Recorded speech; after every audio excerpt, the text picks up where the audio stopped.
Dinamika hukum kepemiluan kita memang terus berkembang dari masa ke masa, termasuk juga berkaitan dengan tafsir konstitusional dari Mahkamah Konstitusi berhubungan dengan pengaturan pemilu.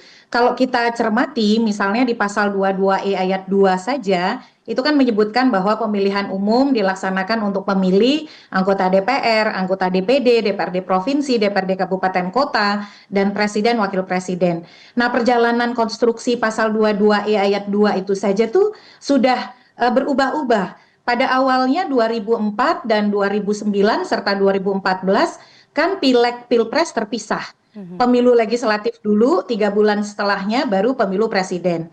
Kemudian terbitlah putusan MK nomor 14 tahun 2013 yang menyatakan bahwa pileg pilpres tidak boleh diubah. Maka diselenggarakanlah pemilu serentak sejak 2019 dan juga 2024. Di tahun 2019 ada putusan MK nomor 55 tahun 2019 yang menyatakan model keserentakan itu bisa ada 6 model sepanjang ada prasyaratnya. Pemilu DPR, pemilu DPD, pemilu presiden harus digabungkan, tidak boleh terpisah apapun model yang dipilih.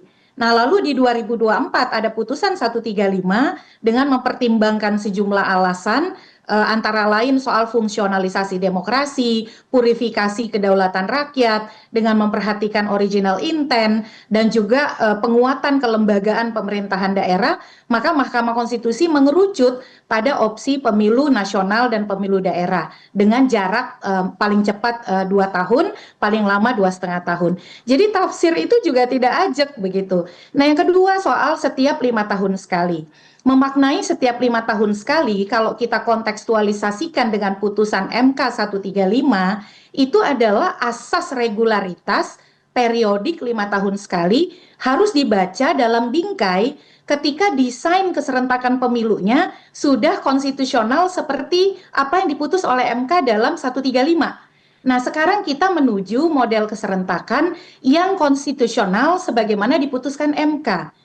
Di dalam putusan MK itu sudah disebutkan pilihan-pilihan penyelesaian masa transisi.